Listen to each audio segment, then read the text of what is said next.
tere, hea kuulaja, oled taas kuulamas podcasti Küllalt. Täna on siin minuga Maiko Matiisen. Tere, Maiko! Tere! Maiko, ma olen sinu kohta kokku pannud sellise kirjelduse. Maiko on tasaarengu võimaluste spetsialist ja Tasaarengu Eesti MTÜ juhatuse liige. 2025. aastal vedas ta eest elukasvujärgses Eestis konverentsi korraldamist. Tal on riigiteaduste kraad Tartu Ülikoolist ja poliitökoloogia magister Barcelona autonoomsest ülikoolist. Maiko harrastab talisuplust, mängib rannavollet ja töötab 4 päeval nädalas. Kas vastab kõik see tõele? Jaa, vastab tõele. Ma olen siia kutsun sellepärast, et meil on siin, ma arvan, mitu asja, mis meid ühendab ja huvi pakub. Ja ühest küljest sa oled käinud samas ülikoolis, kus mina praegu olen veel nii-öelda tudengina kirjas Barcelona autonoomses ülikoolis. Ehk siis ma arvan, et sealt on meil mõlemal selline globaalne, lai vaade, rahvusvaheline võrgustik, arusaamad sellest, et võib-olla tänane ühiskond ei ole see kõige õiglasem või kõige keskkonnahoidlikum, eks ole.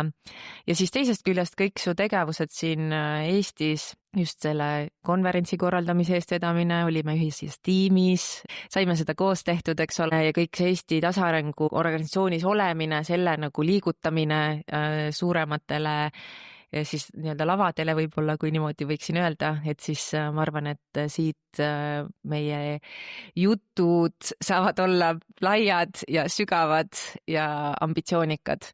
Ja siit võib-olla täna me vaatamegi siis majandust, ebavõrdsust ja mis siis nendes teemades meil siin mõtted tekivad. Olen väga põnevil ja väga ootan, mis uued mõtted ja ideed siin meie vestlusest võib. Ja mul on sul esimene küsimus, mida siis ma tahan kõikidelt oma külalistelt küsida. Maiko, mida sul on küllalt? Mida mul on piisavalt? Ja kui võid tahad niimoodi öelda? Üks põhjus ka, miks ma pärast aastaid Eestisse tagasi tulin, ma tahtsin väga ägedaid kaasamõtlejaid, kolleege, inimesi, keda ma usaldan, inimesed, kes mind usaldavad. Mul on neid küllalt, aga alati võib-olla rohkem muidugi ka. Neid küllalt, okei. Aga millest on sul küllalt? Ma arvan, olen sama radapidi natukene, et need samad kaasamõtlejad ja kolleegid ja mina ise, et mul on küllalt sellest, et nad peavad ühiskonna paremaks tegemiseks tasuta tööd tegema. Aga õige nagu valupunkt lausa võib olla väga paljud inimeste jaoks. See on, jah, seda ma olen igal pool, see on minu jaoks endale väga isiklik. Jah, et kuidagi nagu teistpidi võiks selle oma ühiskonnas pöörata. Et see on natuke nagu see, et sul ongi nagu mingi kire teema, mis reaalselt sütitab sind, paneb sul silmad särama, aga me ühiskonnas ei ole sellele mitte mingit rahalist väärtust omandanud ja siis sa teedki seda selle kire pealt. Ja, no sinna me veel jõuame, aga okei, kapitalistlikust loogikast juba siin hakkasid rääkima.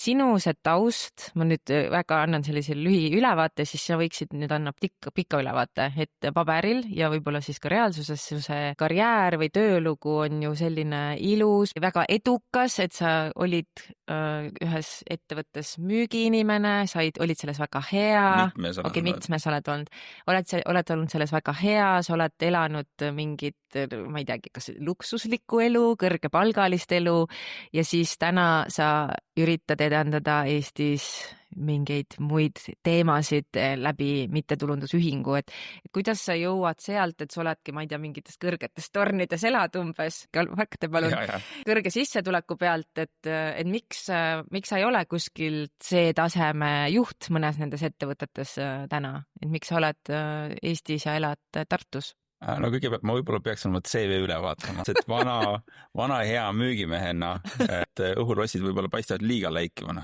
Okei, no aga täpsusta siis neid fakte, tee faktikontrolli ja ütle siis, mis see lugu on, et ikkagi ajasid taga suurt mingit nagu edu, ühest küljest said selle kätte, aga siis mis prõks seal toimus siis? No selles mõttes, et terves selles teekonnas on palju valusid ja ma elasin selles maailmas, kus sa uskusid, et see edu tuleb läbi valu.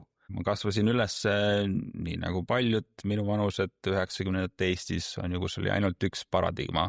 Sa Hollywoodi moodi rikkaks, et siis on nagu kõik on kindel, siis on tagatud, siis sa oled ühiskonnas aktsepteeritud inimene, sa oled sotsiaalse respekti, naised soovivad sinuga aega veeta, abielluda, on ju. Et see tundus niisugune ainukene teekond olevat. Aga ma olin selles konfliktis, nagu ma tegelikult tahtsin saada diplomaadiks ja seal olid unistusi ka arhitektuurist ja et olid need nagu anded olid olemas, aga mul oli ma läksin riigiteaduseid õppima, tekkis veendumus, et kui ma tahan saada diplomaadiks, siis ma pean olema väga hea suhtleja. Ma pean oskama keeli ja nii edasi ja siis see raamatumüügiprogramm, kuhu ma läksin 3 aastaks, see pakkus seda kõike. Ja lisaks ta õpetas tavas maailma, ta õpetas su sind hästi positiivselt mõtlema ja nii edasi. No, ta tegi ka hästi palju asju nagu sinuga, nagu, mis ma nagu täna kritiseerin. Me töötasime 81 tundi nädalas. Ma arvan, ma ei eksi, 81 tundi, see oli eesmärk. See oli lausa eesmärk. 6 tundi korrutada 13, 6 päeva korrutada 13,5 tundi. Ehk siis 20-aastasena igatahes ei... Kuna graafik oli korras, siis see oli okei. Ja siis sealt nagu kinnistus veel rohkem see, et sa pead väga kõvasti vaeva nägema, et sa saaksid mingis asjas, see on siis nagu müük, see, et sa suudad inimesi mõjustada või mõjutada, ja siis nagu, et üks on see, et sa nagu aitad inimestel jõuda selles müügi selles asjas nagu mingisuguse tulemusele, ja teine oli manipuleerimine. Et sa saaksid selles meistriks. No ja minu jaoks avas terve maailma, nii ma sain nagu reisida, ideed, võrgustikku ja ma ülikooli pärast enam tagasi ei läinud. Et seal järgnes klassikaline tööstus, näiteks Krossi toidukaup, kus ma tegin ostutööd, mitte müügitööd. Microsoftis olin 3 aastat, kus ma nägin siis, kuidas suurkorporatsioonid toimivad ja milline sipelgas sa seal oled. See oli positiivseid asju ka, näiteks hoolitseti töötajate eest väga hästi. Kui minu jaoks ei olnud see piisav, et see ambitsioon on kogu aeg põlenud ja siis avanes võimalus minna start-upi, tuttav avas Kanadas, tule müü ülikondi maailma kõige rikkamatele ja edukamatele inimestele. Mind ei huvitanud nii väga need ülikonnad, vaid et kuidas kõige kõrgemal tasemel siis usaldust võita. Et kui ma nendega käin rohkem läbi, et siis ma saan ju nende suguseks ja siis ma kuulun nende gruppi. See mitte kunagi nagu ei... See nagu... Sa ei saanud nende gruppi siis? Ei saanud. Et selles mõttes saad müügimees. Ma arvan, võib-olla keegi teine, nagu kui ma oleks rohkem vanem olnud ja kogenud, neid täna võib-olla saaksin, on ju. Aga siis ma olin 10-20 aastat noorem, siukene ambitsioonikas nende vaatevinklis poisikrutt, on ju, kes oli hästi persistent, hästi selline, kes kogu aeg muudkui helistas, õppis, kuidas saada jala ukse vahele, kuidas saada nendesse kontoritesse ja kuidas 30 minutiga siis jõuda, ma ei tea, kuni $10,000 tehinguni, et saada neilt see usaldus. Ja ma arvan, see jutt nüüd läheb väga pikaks, ma nüüd lõpetan selle, et selle kõrghetk oli see, kui ma võitsin tegevjuhi usaldused minna Austraaliasse turgu avama ja siis meeskonda treenima ja tundus, et kõik on nagu olemas ja see valem nagu toimib, et paar aastat veel ja siis sa oled miljonär. Nii. Aga... Mis siis juhtus? Nii põnev! Mis juhtus oli see, et lepingutel ei olnud allkirju pandud. Selles mõttes, et mis olid kokkulepped ettevõtte tegevjuhiga suulised, need pärast seda, kui kõik läks hästi, minu võin öelda, mõjuvõim organisatsioonis kasvas ja kui ebaõiglused meeskonna või minu vastu olid, siis ma olin nagu alati hästi häälekas. Ja nendel hetkedel need kokkulepped suulised enam ei pidanud ja oli selgus, et okei, et kõik see, mis ma klientuur, kõik, mis ma olin üles ehitanud, et see on nii õrna jää peal, selliselt võidakse sult niimoodi ära võtta. Ehk siis nagu tegevjuht ei pidanud oma lubadustest sinu osas siis kinni, sain õigesti aru? Jah, ta vaidleb sellele vastu kindlasti, aga jah, see on nii. Okei, sa said ikka aru, et siin ettevõttes siis et selle 2-3 aastaga sa sinna tippu ei saa, aga miks sa ei valinud mõnda muud ettevõtet, et kui sa seal Austraalias olid, et lähed ja vaatad, kas on mõnes muus ettevõtte kõrgused saavutatavad? No kõigepealt see oli hirmus oli nagu lõpetada seda, mis ma tegin, sest nii-öelda kindel sissetulek, sa tead, sul välja töötatud süsteem, et sellest vabaneda oli üpris hirmus, et hakata siis uut asja tegema. Aga kui ma uut asja hakkasin nagu välja mõtlema, kõigepealt ma võtsin hästi suure karjääri, ma võtsin pika karjääripausi nagu. Ma ei tea, mis see pikk on. Okei, olen pikk tegelikult. 3-4 kuud ei teinud, sukeldusin spirituaalsusesse maailma, mängisin arvutimänge, tegin poiste asju ja tegin siis täiskasvanud inimese asju. Hakkas siuke eneseotsingu tee algus oli see, mis kokkuvõttes kestis umbes 3 aastat. Sest see oli esimest korda siis nii-öelda keskkooli lõpetamisest, kui oli aega sul teha mitte midagi, ma saan aru, et sa tegelikult olid kütnud 10 aastat. jah. Okay. Et see oli esimest korda, kus ma ütlesin, et ma olen igatsenud neid asju, et ma tahaksin vaadata, et ma olin igatsenud seda arvutimängude mängimist ja mul oli veel nimekirjas oli asju, näiteks Vipassana meditatsioonilaager, mis sa lihtsalt ei jõudnud võtta 10 päeva, et minna ja seda teha nagu. Et siis oligi selline periood, kus ma testisin erinevate startupidega, seal oli mingi 3 erinevat projekti, päiksepaneelide müük Austraalias, sealne ettevõtte Köömen, mis siiani toimib, aitasin sellega siin Eestis. See oli veel, käisime siin ajujahis, läksin nende investorite ette pitchima, ma nagu tundsin oma kehas, ma olin nagu juba spirituaalsel teel, õppisin oma keha natukene kuulama, tundma, ma tundsin, et siin midagi on valesti. Mis ma hiljem sain aru, et kuidas sa üritad maailmale head teha, minna seda nagu rääkima investoritele, kes vaatavad, et kui palju nad saavad kasu sealt tagasi, on ju, et see nagu ei toiminud kuidagi. Ja ma ütlen, et see periood oli kusagil 2-3 aastat, kus ma läksin tagasi ülikooli, oli identiteedikriis, kuidas mina nüüd tähtis müügidirektor on ju, istun siin Tartu Ülikoolis teismelistega ja vaidlen siis poliitilise filosoofia teemadel on ju, aga ma väga nautisin seda perioodi tegelikult. Nii, aga mis siis edasi sai? Kuidas ikkagi sa nüüd siia oled jõudnud? Sa nüüd otsisid, ma saan aru, et sa siis olid ülikoolis, aga siis sa sattusid ju ka sinna Barcelona autonoomsesse ülikooli, kus me mõlemad oleme siis nii-öelda tudengid, või tudengid olnud, et kuidas sa sinna siis jõudsid? See oli mingi raamat, film, mõte, inimene, avas su silmad, siis olid mingi... Ma arvan, see põhiline küsimus oli, et kas alustada taastuvenergia äriga Eestis ja kusagilt ma sain siis soovituse, et uuri seda teemat. Siis ma tegin oma bakalaureuse töö teemal, kas taastuvenergia aitab majandust kasvatada. Nii, aitab. Jah, aitab. Mõtle, vaata, ma olin selles paradigmas olin kinni, on ju. See oli tähtis, et ma otsisin küsimust, sest ma teadsin, et ta aitab sellele rohepöördele kaasa, aga et kas ta nagu siis teeb seda, mis on kõige tähtsam, on ju. Kõige tähtsam.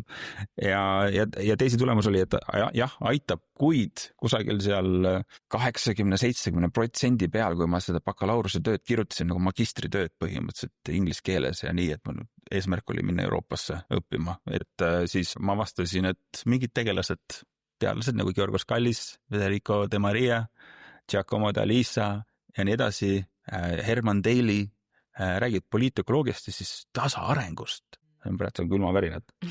Et mäletan seda hetke nii hästi, see oli nagu täielik murdepunkt ja ma läksin oma õppejõu öeldes, et kuule, ma pean oma bakatöö vist uuesti tegema. Sest et see, mida ma uurin, on nagu vale küsimus. Nii, ära ütle, et sa hakkasid otsast ma ei teinud, aga et see ongi õnneks Raul Toomla, tervitused talle, siis juhendaja ütles, et ei, et lihtsalt pane üks tugev tasaarängu peatükk siia. Ja siis ma vaatasin edasi, et tohoh, et Barcelonas õpetatakse tasaarengut, degrowth, ma isegi ei teadnud, et Madis Vasser tegeleb tasaarenguga Eestis. Ma ei teadnud selle sõna, degrowth, okei, ma olen sinna arvatavasti õppima ja ma võtsingi eesmärgiks, et ma mitte ei lähe sinna, vaid et ma imbun sellesse liikumisse sisse.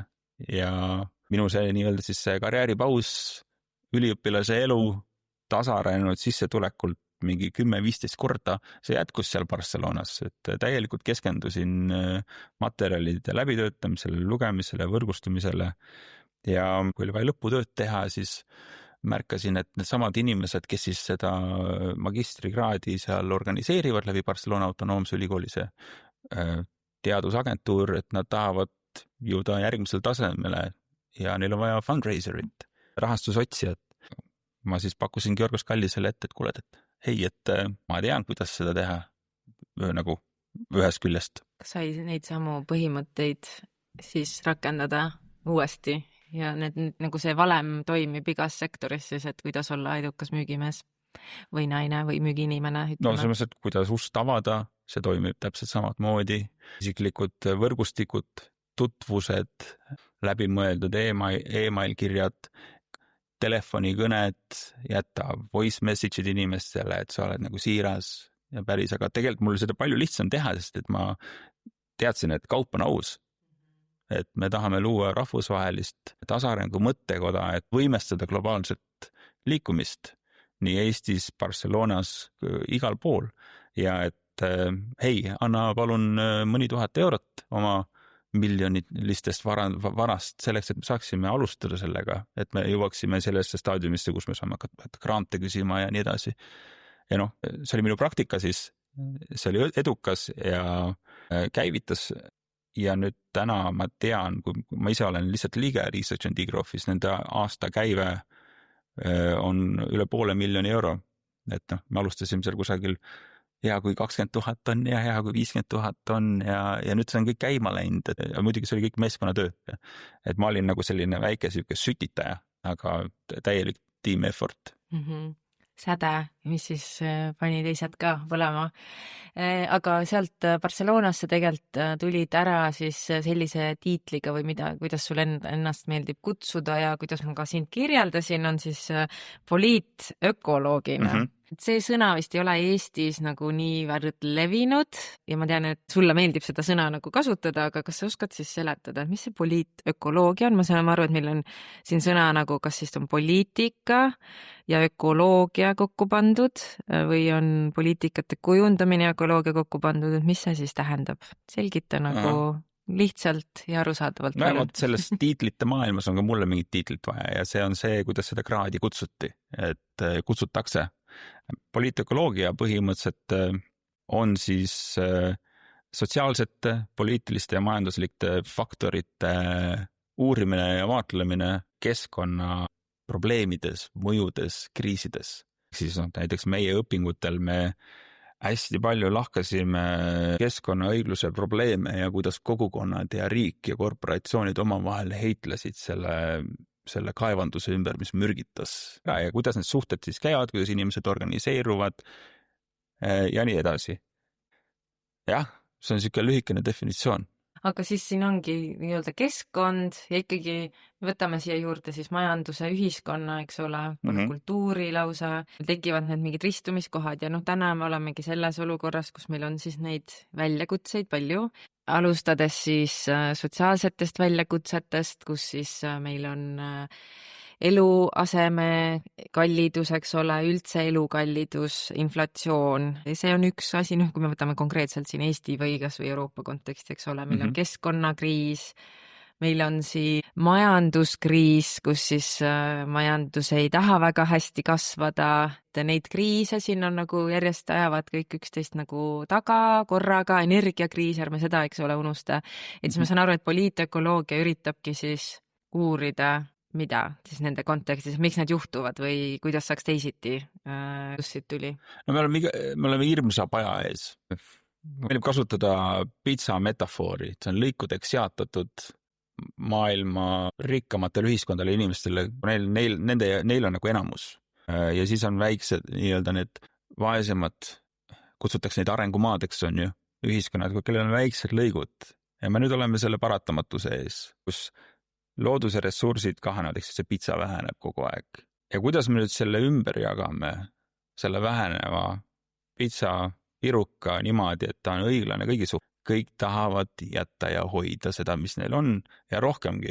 Nüüd siis poliitökoloogia võib öelda, et uurib, aga kuidas me siis selle ümberjagamise teeme nii, et on õiglasem ja võrdsem.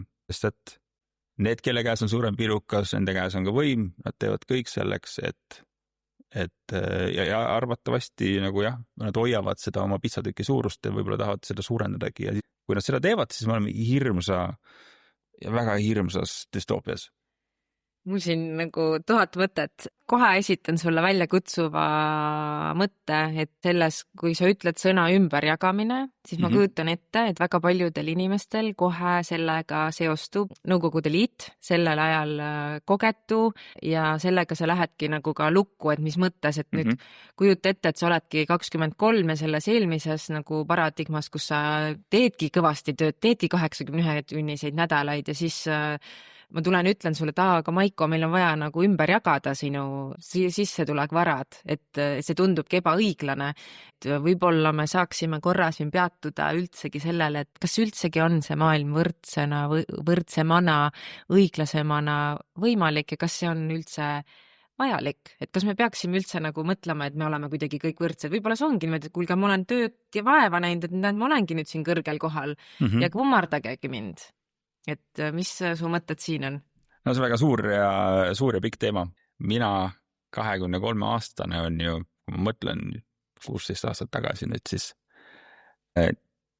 kui sa oled kasvatatud üles selles kultuuriruumis ja sa kuuled seda uudist, on kindlasti väga, et kuuled, et Hollywoodi tee on kinni või et ükssarvikut on nüüd illegaalne teha, ehk siis miljardi ettevõtet või midagi taolist, et sa saad miljardäriks. See on üks niisugune populaarne seadusmuudatusettepanek, et kui keegi on miljardär, siis järelikult on või see põhimõte, et kui keegi on miljardär, siis järelikult on kusagil seaduses mingisugune loophole, mingi puudujääk, et kuidas see üldse nagu võimalik on. Et see on kindlasti väga nagu raske olukord, aga mina, kes ma tulen erasektori taustalt, ma usun sellesse, et seal on hästi, ja nägin, see on hästi palju tublisid inimesi, nii osanikud kui ka töötajad, et neid tiibu ei peaks kärpima. See maailmavaade on kommunismist erinev, kus kommunism oli autoritaarne süsteem, mis sundis meile peale midagi, on ju kõigepealt, et siin on lagi siit üle ei lähe, kui sa oled just komparteis. Kommunism kindlasti soovis pakkuda kõigile võrdseid võimalusi. See võib-olla oli siis hea osa sellest kommunismist. Ja, võtame selle kindlasti fookuseks, et kõik saavad võrdse võimaluse, vähemalt võrdse stardi paku. Kuid nüüd, mis nad sellega teevad, kui nad saavad näiteks täiskasvanuks, seal nagu võiks olla vabadus inimestel natukene rohkem opereeruda.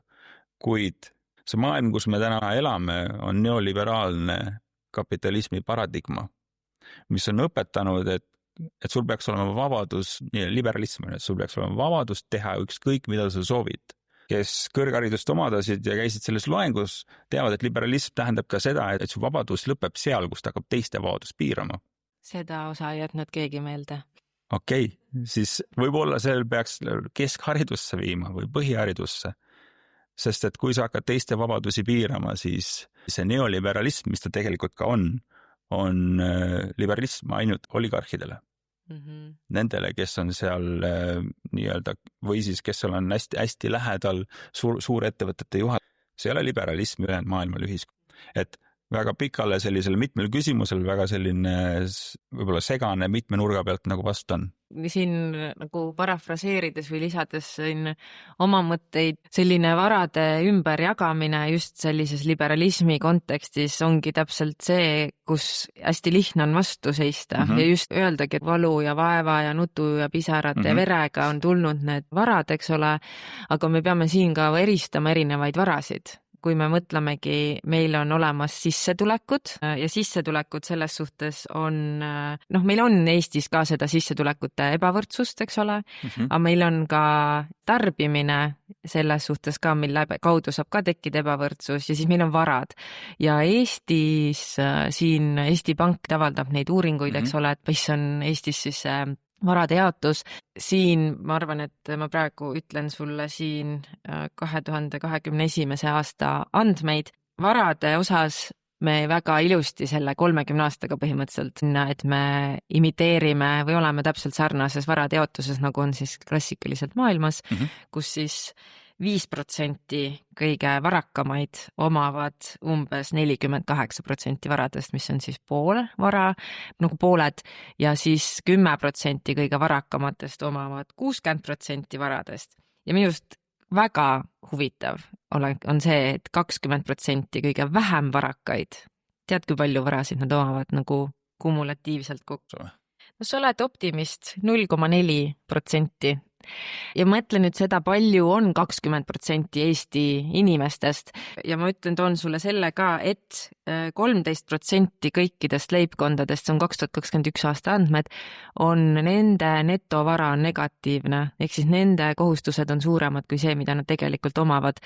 Ja just siin, ma ei teagi, selle üks asi ongi see, nagu see varade ümber jaotamine, ma saangi aru, et kui sa oledki nagu ettevõtja, sa oled ehitanudki nagu siia mingi ketipoode ja sul ongi nagu selline nagu impeerium, et see tundubki karm, aga mingis mõttes selline lähenemine ju pärast sõda, pärast teist maailmasõda Ameerikas, korporatsioonide siis maksud olid ju üpris kõrged, kas see oli nagu mingi 90% umbes, sest et see loogika sealt oligi sellest, et sõja ajal väga mitmed ettevõtted said väga rikkaks, sest nad tegidki sõjatööstusele või nagu sõja võitmiseks mingeid olulisi tooteid.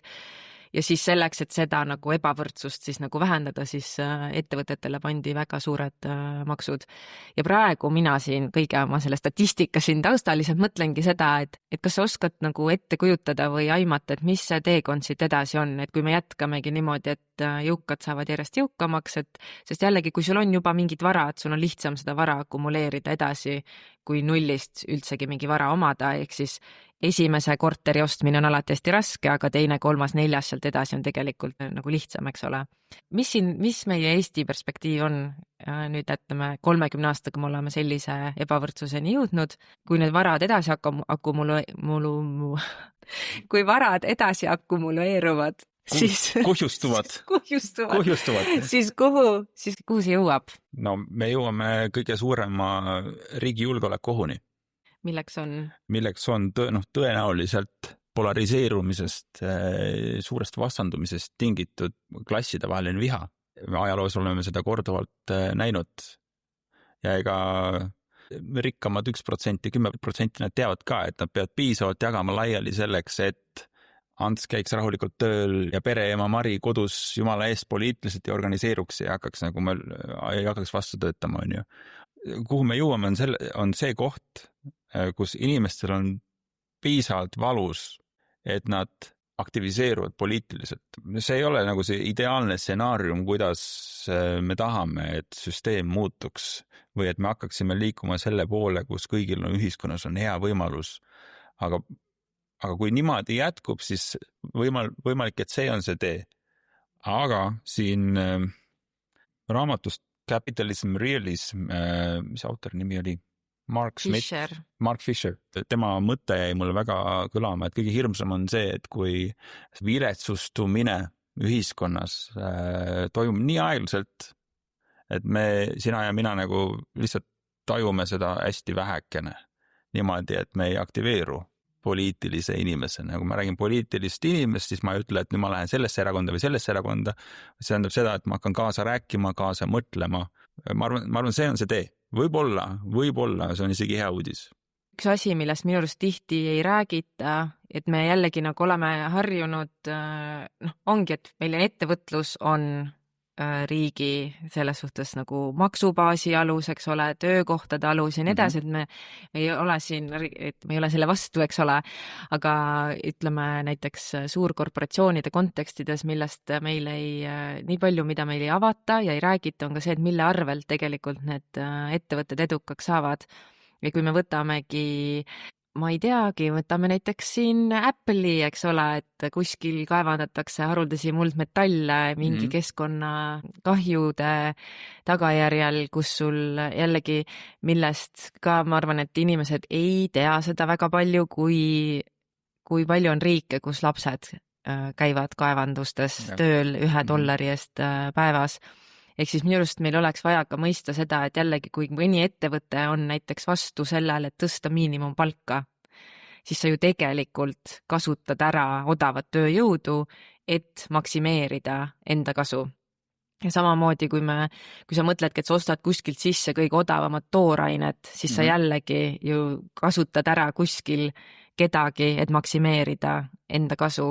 Ja minu just lihtsalt sellest perspektiivist lähtudes võiksime me mõista või mõelda, et see vara kuhjumine tuleb millegi arvelt. Et see, et sul on nagu Jeff Bezos, kes ütleb, et ta ei saa maksta oma Amazoni töötajatele nagu kõrgemat palka ja samal ajal ta on nagu maailma rikkuselt, mida top 3, eks ole, et see nagu matemaatika ei löö kokku neid numbreid, nagu 1 + 1 ei ole 2, eks ole.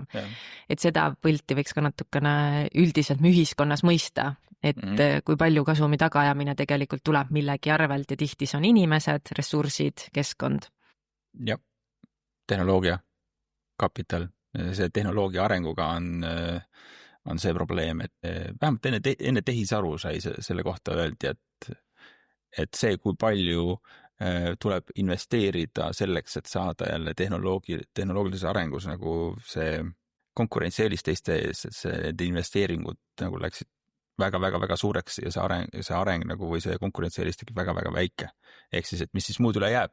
Loodusressursid, ärme sellesse teemasse väga mine, aga mida on nagu väga hästi mõistnud, ma arvan ka härra Trump ja härra Putin ja tööjõud.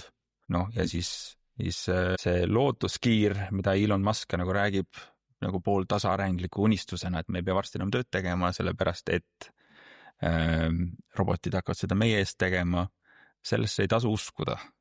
Sellepärast, et tähtis on see, kes omab seda kapitali, seda tehnoloogiat, kui meie juhtimisstruktuurid, kui meie Eesti ettevõtete ja globaalsete ettevõtete struktuurid on sellised, et seda omavad aktsionärid või siis 3 osanikku, siis sellel päeval, kui robot istub sinu kõrval ja ütleb, et ma nüüd teen selle töö ära, paljud inimesed juba on seal kohas, mul on sõpru, kes on töö kaotanud tehisaru pärast, et kui see päev tuleb, siis on hunnik töötuid, kelle düstoopia on reaalsus.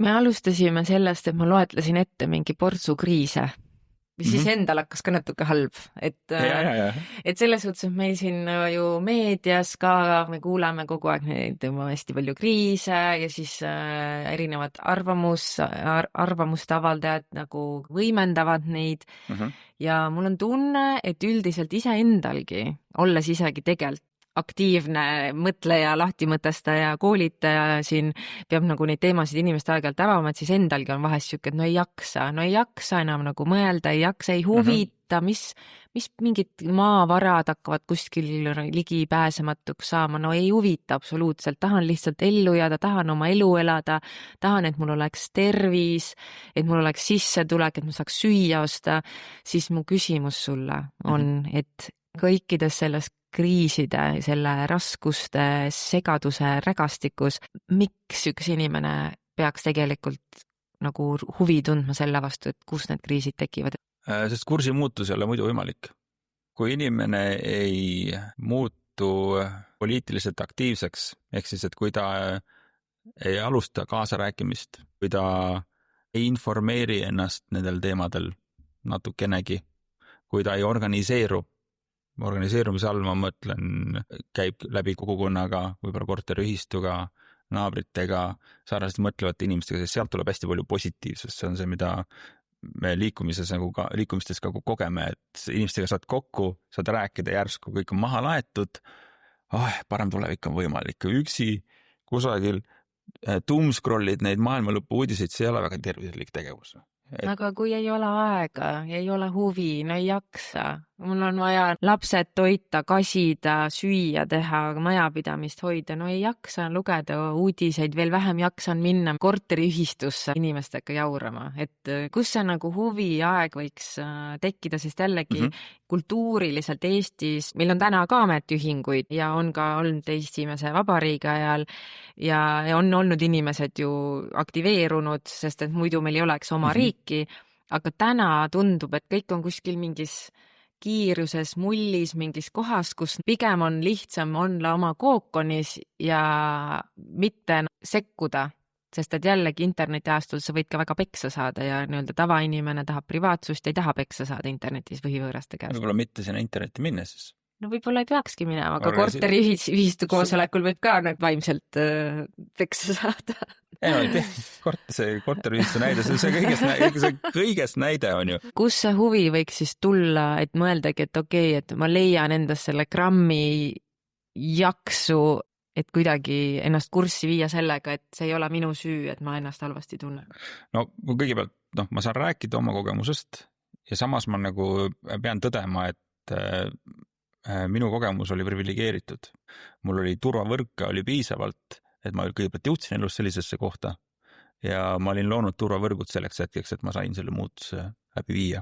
On ju, et see töö, mis me teeme tasaarengu Eestis koos partneritega on, et me saaksime luua võimalikult palju turvavõrke Eesti ühiskonnas inimestele, et nad saaksid hakata seda muutust tegema. Siis, et see muutus nagu hakkab nii ülevalt kui ka alt. Alt on üpris raske, et kui sa kuulad seda podcasti, siis sa oled võib-olla üks nendest privilegeeritutest, kellel on aega kuulata üldse sükast asja, on ju. Siis järelikult sul võib-olla on veidi aega. võib-olla see, mis ma ütlen sulle, sobib sulle. Näiteks 5 päeva asemel mõtle välja 5, kuidas töötada 4 päeva nädalas. Vähenda oma kulutusi. Sul on 2 autot, 1 auto, 1 pangalaen vähem, pead vähem töötama. Et sa saad vaadata oma, kõik me oleme materiaalses maailmas, mis on need kulud, mida ma saan vähendada, siis kui ma saan vähendada kulusid, siis ma saan vähendada seda aega, mis ma pean panustama elatise ja töö tegemiseks ja siis sealt vabaneb aeg, mida sa saad hakata panustama selleks, et iseenesest seda muutust hakata looma, sest see muutus hakkab sinust endast. Ja me peame hakkama täielikult teistmoodi mõtlema. Ja kui sul seda ruumi, kui sa seda ruumi ei loo, siis on väga keeruline. Ja jällegi, kõigile see ettepanek nagu ei sobi või ei olegi üldse võimalik, ma saan sellest täiesti aru, et loodame, et me saame nügida oma riigi selles suunas, kus me saame legaliseerida selliseid asju nagu, ma ei tea, näiteks alustan väikestest võitudest, sotsiaalmajad, kodud, mingisugune miinimumpalk või siis, et mitte töötutoetus, vaid ka, et kui on, täna ma lugesin uudist, et Euroopa Liidust tahetakse suurendada võimalust, et kui on suurem majanduskriis, et siis laieneb ka niisugune suurem toetus ühiskonnale, et nad saaksid sealt kriisist välja tulla. Aga ma olen natuke laiali, aga ma arvan, et keskne idee on see, et see muutus on võimalik, kui inimestel on ruumi, siin peas ruumi, ajalist ruumi. Selles suhtes resoneerub see mõte, et sa ütledki, et me oleme sellises materiaalses maailmas ja tegelikult meil enamus aega kulub selle materiaalse eest hoolitsemisele. Me koristame, peseme, liigutame asju ühest kohast teise, siis kulutame hästi palju raha selleks, et siis vahetada välja mingi füüsiline element siin toas, ei meeldi, viskan ära, ostan uue. Aga selles suhtes ka see koht, kus meil ruumi tegelikult oleks vaja, olekski siis oma selles nii-öelda vaimus või hinges ja pigem mõeldagi, et kuidas me saame ka selle poolt hoolitseda, sest et lõppkokkuvõttes, see on jälle selline, kuidas neid uus esoteeriline või mis need uus spirituaalsus on või kuidas seda kutsutakse, et su see õnn ei peitu materiaalses, vaid peitub selles, mida sa ise enda sees tunned, eks ole. Ja see ei ole midagi uut, see on kõik vana. Ja võib-olla ma lisaks, et see ruum tuleb luua ka mitte ainult siis nagu ise enda vaimu jaoks, vaid ka oma lähedaste jaoks. Ja see sama rood, mida ma taon, et sa saaksid poliitiliselt aktiivseks kodanikuks kaasa, et sa suudaksid kaasa rääkida. Et sul oleks üldse see võimalus.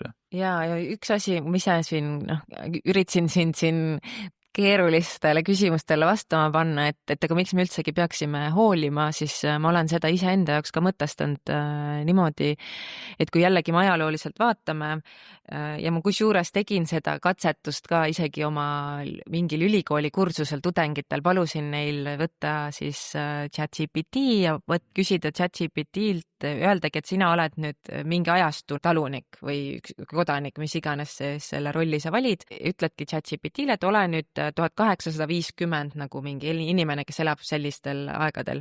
Et mis on need väljakutsed, mis tol ajal olid näiteks Euroopas või maailmas üldiselt.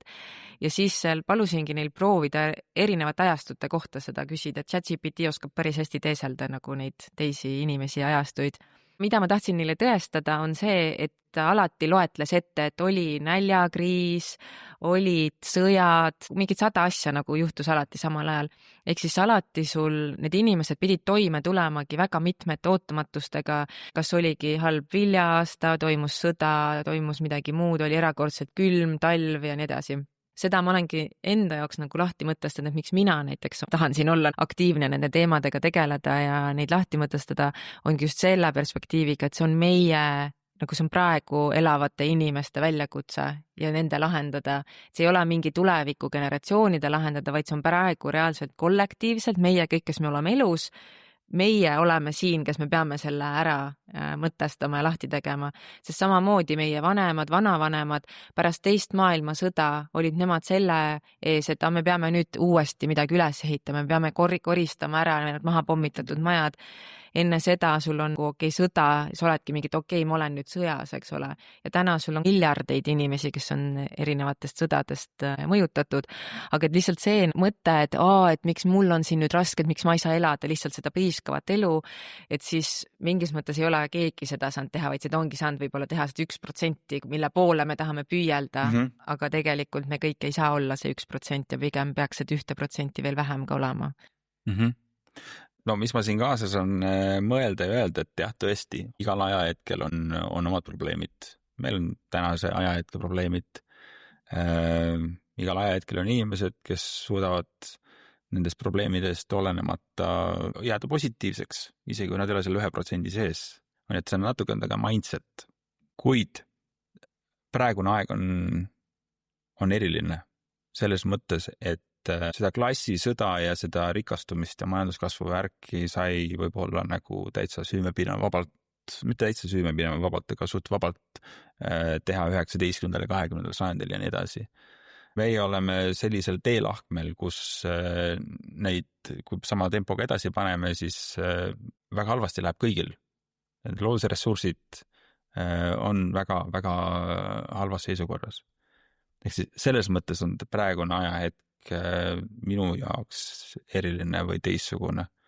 On selles suhtes väga suure kaaluga. Ma siin võtaksin korra selle Hickeli Vähem on rohkem raamatu ja siin sa olete korduvalt kasutanud sõna paradigma.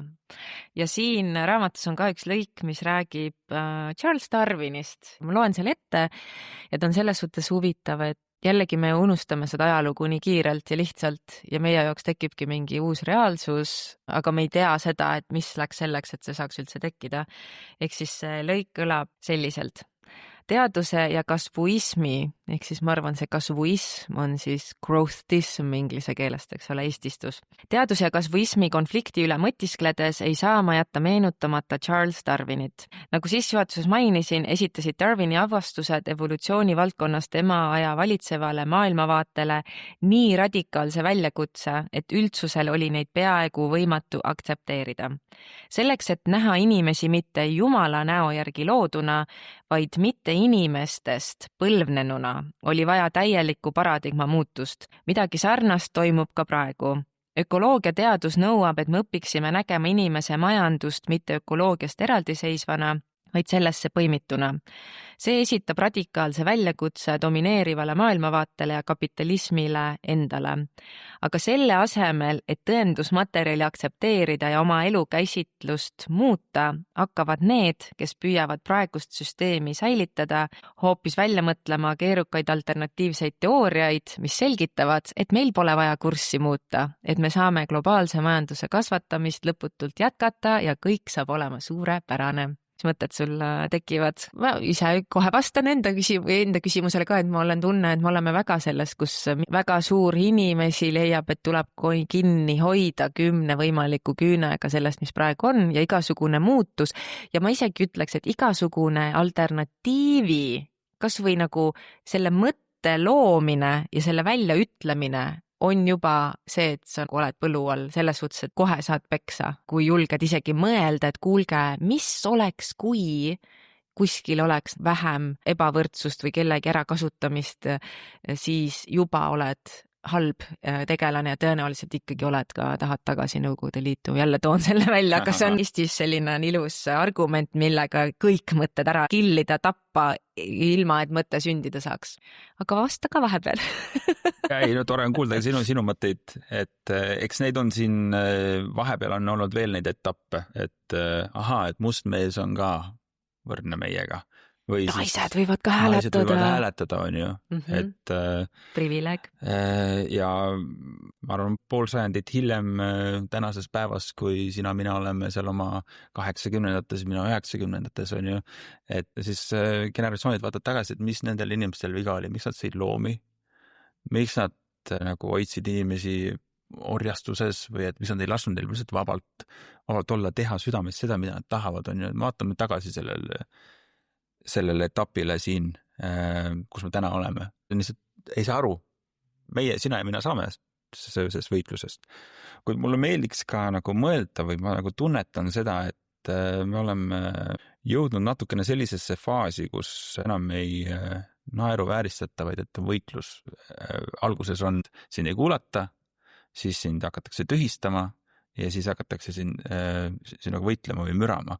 Ehk siis võib-olla elukasvu järgses Eestis konverentsiga kus meil käisid tippülikoolide esindajad, riigiametnikud, ka poliitikud kohal. Me oleme jõudnud sellisesse kohta, kus meiega lihtsalt võideldakse ja meid on kuulatud ja hoitakse muidugi 10 küünega endiselt kinni ja arutati kuni lõpuni välja.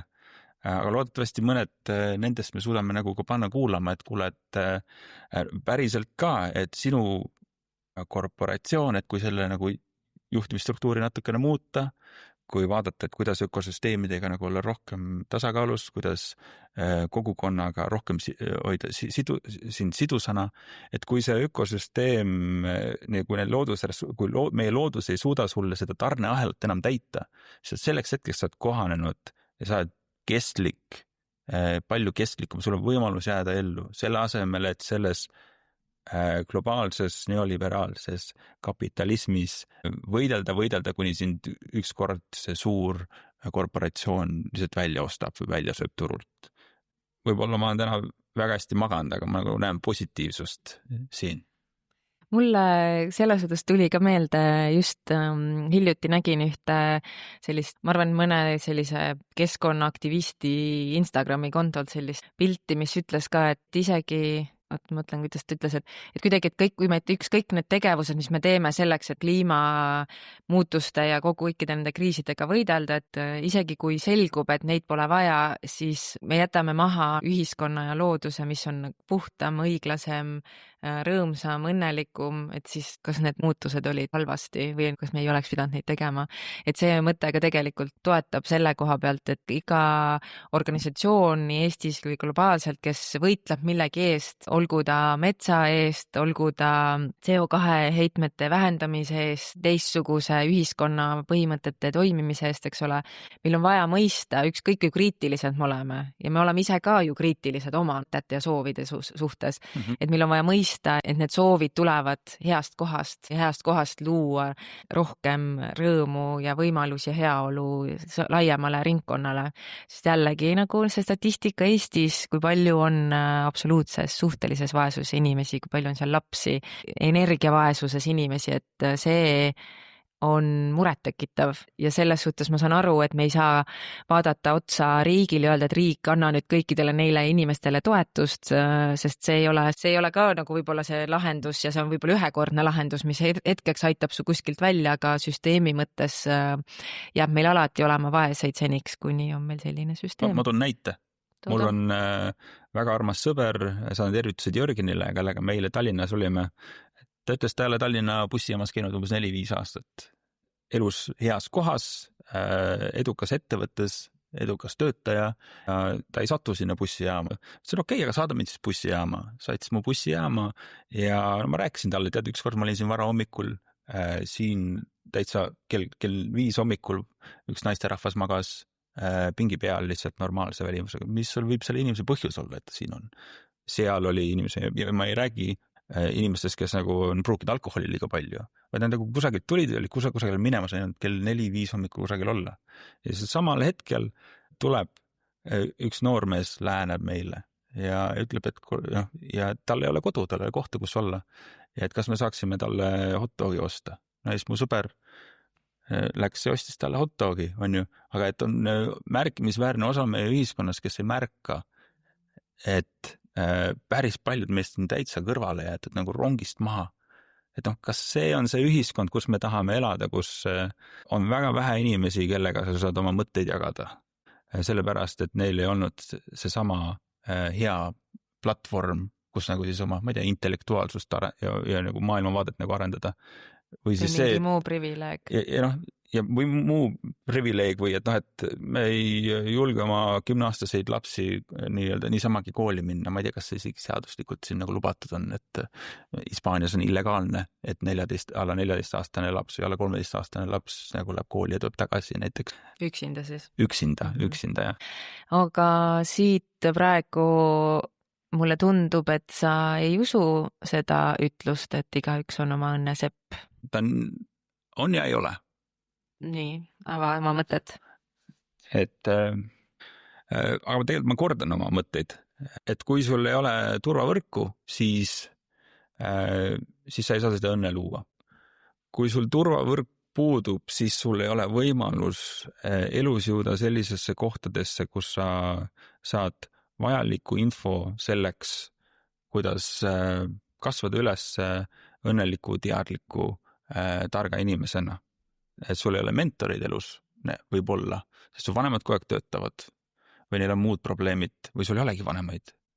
Et see nagu siis kõigepealt, see turvavõrk tuleb luua selleks, et õnnesepad saaksid tekkida. Aga teine asi on see, et kui see turvavõrk on loodud, siis sealt ikkagist nagu see on sinu enda teha, et see õnn luua ja sul võiks olla 25 aastat aega. Et noh, ma ei tea, see on nii umbkaudu summa. Mina tean, et 25-aastaselt olin ma veel poisikene, et hakkasin alles siis nagu ise seisvuma. Et võiks olla nagu piisavalt aega ja ma ei räägi nüüd, et sulle, nojah, tegelikult ma ei tea, et äkki ikkagist võiks olla mingisugune kodanikupalk on ju, et see on, noh, kui me räägime turvavõrgust, siis me räägime, kas siis on ühekordne rahasüst igale Eesti Vabariigi kodanikule, mis tuleb, ükskõik mida sa teed, oled sa töötuna ennast registreerinud või mitte, ta tuleb sinu arvele, või siis, et sul on loodud elamiskoht, transport, haridus ja sa ei pea nende asjade pärast muretsema, sa saad nüüd siit kohast, puhtast kohast saad hakata looma ühiskonnale, kogukonnale, ettevõtetele väärtust ja saad palju kvaliteetsem tööjõud, kogukonda panustaja, kui oleksid see, kes on nagu pinges, vaatab, kas ta jääb ellu või mitte ja teeb ainult materiaalsetel põhjustel otsuseid. Peegeldan vastu, olen nõus, et turvavõrk on hästi oluline, aga kui sa oled 5-aastane laps, siis sa ise ei loo seda turvavõrku, et siis on see, et keegi peab sinu jaoks seda looma ja võibki juhtuda, et sul ei ole neid inimesi sinu ümber, kes seda sinu jaoks üldse loovad. Ja teine asi, mis on ka Eestis ju väga kriitiline, on ka meie Tallinna ja üldsegi Harjumaa siis dominentsus ülejäänud Eestimaa piirkondade osas. Hiljuti käisin Lõuna-Eestis ühel üritusel ja siis sinna sõites siis ka läksin läbi väikeste külade ja linnade ja näedki seal kuskil veel mõisakoolid alles, eks ole, ja sa mõtledki, et on, noh, ütleme, et ongi, ma ei tea, reede õhtu või neljapäeva pärastlõuna ja sa lähed koolist koju, siis Tallinnas, Tartus, Pärnus sa saadki võib-olla minna pillimängu, saad minna väitlemisklubisse, saad erinevaid sporte teha, saad teatrisse minna, aga jällegi igal kohal seda luksust ei ole, et siis sellest perspektiivist vaadates, et kui sa sünnid juba ka kuskile sellisesse kohta, mis ei ole Tallinna kesklinn ja eliitkool, et siis mingis mõttes ka sa pead lihtsalt kõvemini seda rauda taguma võib-olla, et seda õnne seal vormida. Kui selle noore inimese vanematel on riigi poolt antud turvavõrk, neil on palju suurem tõenäoliselt, nad on nagu normaalsed vanemad, kes on oma lapsele kohal. Ja ma ei tea, kes ütleb, et see noor laps, kes elab maal looduse keskel, et tema haridus on tingimata halvem kui noorel inimesel, kes on linnas seal betooni ja asfaldi vahel. Ma ei ole seda nagu ise uurinud ja vaadanud, aga ma kardan, et see ei ole nagu nii suur asi, aga noh, muidugi mobiilsus on ka tähtis, et kas sa saad kusagil ligi ja nii edasi, et noh, turvavõrgu osa on ka transport. No neid kihte on palju jah, aga lihtsalt mul on tunne, et me kohati unustame sellega ära, et kõikidel ei ole 10 trenni varianti pärast kooli, eks ole, et võib-olla peab võitlema selle ühe nimel isegi, aga mõeldeski seda jällegi, kui sa oled gümnasist, kellel on nagu pärast kooli 3-4 nagu hobi versus, et sul on üks, noh, et mingis mõttes jällegi me juba seame ka erinevaid stardi alustuskohti, eks ole. Kas noor inimene, kes käib 4 trennis, on täisväärtuslikum tingimata kui noor, kes käib 1, aga veedab päris palju aega puude ja lindude vahel? Et teistsugune inimene lihtsalt. No vot, jah, ja võib-olla me ei peaks, võib-olla meil see mõõdupuu ongi väärastunud kuidagi. Ju noorte selline läbipõlemine on nagu väga suur teema, just nagu gümnaasiumis eksamid, suur pinge, palju trenne, et see on ka täiesti omaette teema ja asi, mida lahendada. Ja need emad, kes muudkui seal Tallinna äärelinnades sõidavad autoga, tassivad oma 2-3 last 2-3 trenni, et nemad on läbi põlenud. Jah. Aga ma tahtsin siit küsida, kui keegi nüüd kuulas meid ja mõtles, et okei, et ma võin tekitada, saan natukene tekitada ressurssi, ruumi, et minna kas midagi lugeda, vaadata, kuulata, lisaks, et kuskil uurida, et kuidas saadagi aru rohkem nendest struktuursetest ühiskonna probleemidest, toimimismehhanismidest, kihtidest, et siis kas sul on mõni materjalisoovitus? Et kuidas saada paremini aru struktuuri muutustest või nendest samadest teemadest, mis me täna oleme arutanud, on ju? No need, kellel meid asju kuulata, siis kuulake podcasti Küllalt. Kaval. Lugege raamatut Vähem on rohkem, on ju.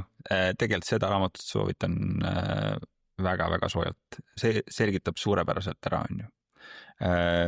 Aga et originaalne olla, siis, ja ma ei tea, kas see on originaalne, aga podcastide soovitusi ma võin ikka anda, et Nate Hagensi The Great Simplification, keegi, kellega ma samastun päris palju ja tema maailmavaatega ja kõik need saatekülalised on nagu fantastilised, mis ta on seal välja valinud, et siis Economics for Rebels Aleksandra Köövese poolt, keda mingis mõttes ma pean enda mentoriks, et kellelt on palju õppida, et ka keegi, kes on olnud poliitikas, igasugused asjades nagu doktorikraadiga ökoloomiline ökoloog, ehk siis ta räägib sarnastest probleemidest, aga siis majandusvaatevinklist rohkem. Nii, aga lõpuküsimus. Küsisin, mida on sinul küllalt ja küsin nüüd niipidi, et mida võiks nüüd pärast meie podcasti kuulajal küllalt olla või millest võiks küllalt olla või mida võiks küllalt olla, et saad jälle vastata sellisest perspektiivist, nagu tahad? Ma loodan, et tekkis mingisugune veendumus, et nendest tundidest, mis ma sinna rotijooksu panen, hamstri rattasse, et nendest on küllalt. Et selles mõttes, et neid võiks olla vähem.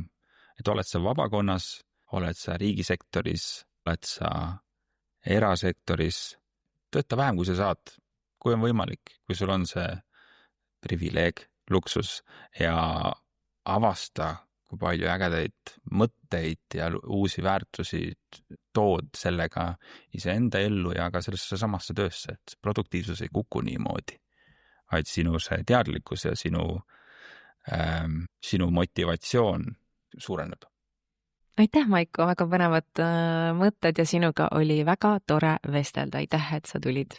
Sinuga ka ja aitäh, et sa tulid siia Emajõe äärde minu kodu lähedale. Palun. Aitäh, kuulajad, näeme jälle. Kuulasid tasahäälingut Küllalt. Kui see vestlus kõnetas, siis jaga episoodi sõbraga ja jälgi podcasti ka Instagramis või LinkedInis Tasaarängu Eesti nime alt. Nii ei jää sul mitte midagi kuulmata. Tšau!